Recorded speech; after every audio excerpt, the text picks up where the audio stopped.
I don't know what I was thinking with this makeup look, but I just wanted to be all Valentine's-y, so I drew hearts on my cheeks. Anyway, hi, welcome to today's video. I am using Valentine's Day candy to paint a picture / color in a picture, so that's what I'm doing. I was in Walmart picking up some stuff for a different video, and I saw the Valentine's Day candy and thought, well, I have to do a video with that, and so I found some candy. I wanted an assortment of candy that would get me different colors, so I got a box of assorted chocolates that has different filling in the different chocolates. Chocolate!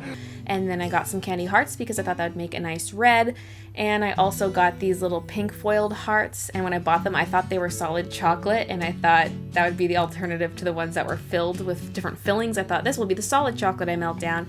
Now it's full of strawberry cream, which I didn't realize until I started filming and I read the tag, or it's actually cherry cream filling. I'm allergic to the ridiculousness on my face. I'm allergic to doing my makeup at 9 p.m. So I knew before I planned out what I was going to draw, I had to test these candies to see exactly what kind of colors I could get from them. So I had to start cutting them open and seeing what was inside. So this here is the cherry filling heart, and I'm actually really glad I ended up getting these because this had the most pink inside of all the pink items, which was really nice. I just used a butter knife to cut the sides, and I opened it up and tried to scoop the filling into my palette, but it was difficult because the little bits of chocolate crumble would get into the cream and taint it. And then I just had to remind myself that this is a video where I'm coloring with candy. It's not a serious piece of art, so it doesn't really matter if there's little bits of poo in it. So then I tried the little candy heart, and these are surprisingly flavorless until you get to the very inside of them. I do not recommend these ones. And I tried just melting them in water, just dissolving them, and it did eventually work after a little while. I also mashed up some chocolate and just added water to it, and people warned me in my stream against using the water, but I really did not want to have to melt the chocolate because I'd be running back and forth to the kitchen to heat it up again, and I just figured that was going to be a whole process. I thought, well, let's see what we can get from the chocolate just using water. So I just mashed it up and let it sit in the water, and it's chunky, but it works. Looks like my toilet after I eat Subway. What I didn't consider about my box of chocolates is that it's not just the fillings that are different.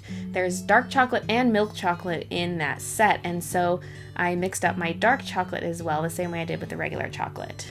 The strawberry cream in that set was very pale. It was nearly white, so that's why I'm really glad I had that other berry filled one that was a darker pink. One of them had fudge in the middle, which I surprisingly really liked because it was such a dark brown. Even the dark chocolate, which looks darker, is not as dark as that when you actually go to smear it, so it was nice having the dark fudge. It looks like poop though, but I guess half the things on this palette look like poo. There were also 2 different caramel fillings in the chocolates. One was darker, one was lighter, and so I scooped those into the palette too. I actually had the perfect number of items to fill the palette. It was nice. And then I did swatches to see what it actually looked like on paper, because for example, the red cinnamon hearts did not look as red on the paper, although I did find out later that I could just layer it after it dried and I could get more pigment down. The creamy ones didn't want to stick to the paper that well. It was kind of like the painting with Play-Doh video I did where you're trying to lay the color down but it's just lifting back up, and so you have to go really thick, but even then it's trying to lift up. It was the same struggle as that. And then the chocolate swatches were fine, they were just a bit grainy. I also tried directly drawing on the paper with the chocolate as is, and that was pretty decent as well, but very pale. Then I had to come up with something to draw, and I didn't want it to be something that had teeny tiny details everywhere because this is painting with candy. There's only so much I can do. So I wanted something more on the simple side, but Valentine's Day related, and so I thought of 2 kitty cats, a boy kitty and a girl kitty, and they're in love. I did a little thumbnail in the corner to plan out what colors I would use where, and I decided the boy kitty would be orange and brown stripes and that the girl kitty would be the light pink. So once that was all figured out, it was time to ink my illustration because I thought it would look horrible if it's not inked. It would just be like a whole bunch of blobs of cream melding together, like an ocean of cream.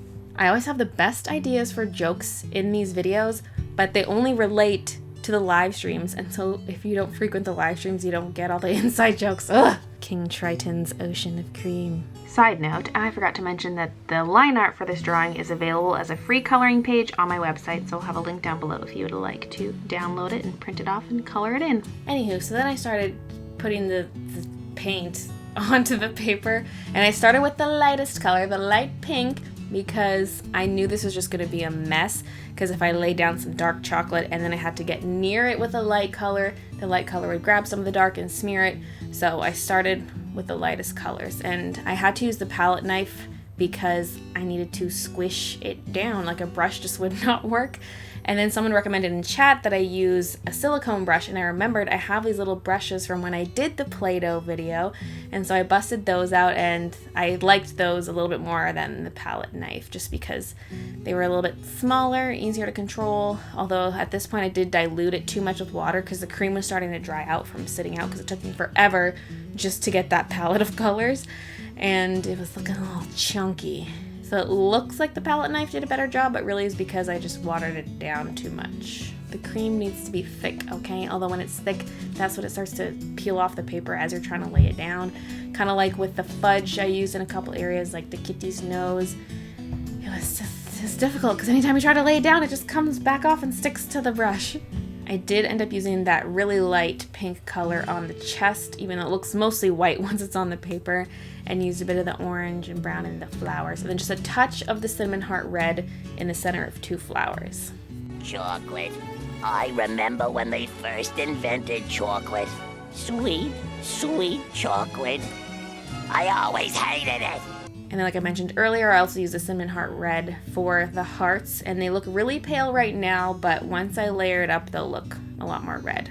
And now onto my stripey boy. As I started doing the stripes, I thought, hey, why don't I make this a tortoiseshell cat, because I have a tortoiseshell cat, Midna.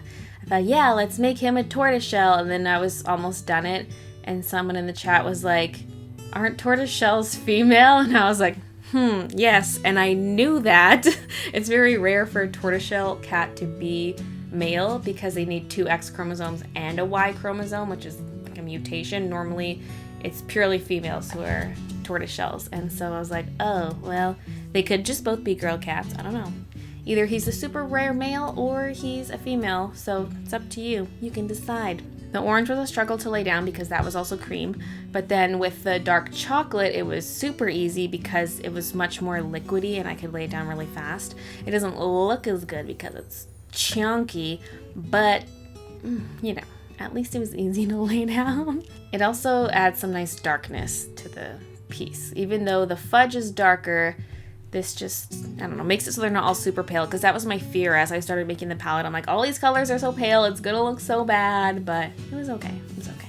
Also, this doesn't look 100% like a tortoiseshell. It kind of looks more like a tabby than a tortoiseshell, but you know, whatever, it's cute. He doesn't need labels, okay? He just is what he is. I used that poop fudge for his bow tie, and that was a struggle. I cut out most of the struggling because it kept lifting, but it's nice and dark and looks really good. It looks tasty, like I want to lick it, but also looks disgusting, like poop, and I'm like, why do I want to lick the poop? I actually did lick my palette knife a lot while working on this. Like if I was trying to scoop out a little piece of chocolate from one of the creams, I'd then just be like, I mean, my palette was cleaned. It was a bit stained, but clean. Then I colored in the background, just using one of the chocolate hearts. But because it had the cream filling, eventually it would start to melt and it would just collapse on itself. And so I think it took me 3 or 4 of those hearts to do the background. But then when it collapsed, I was just like, oh.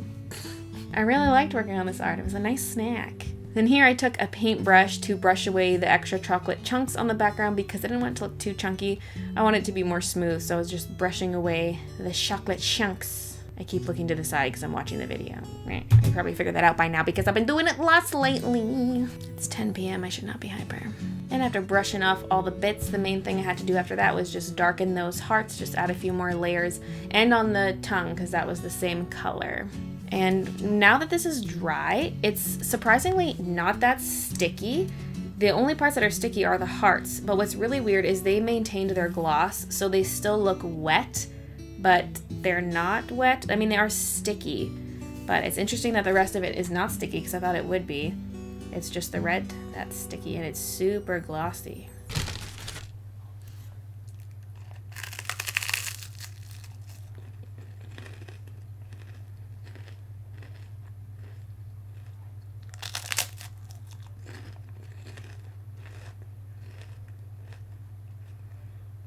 So anyway, that is the finished video of me doing a drawing using Valentine's Day candy. I hope you enjoyed it.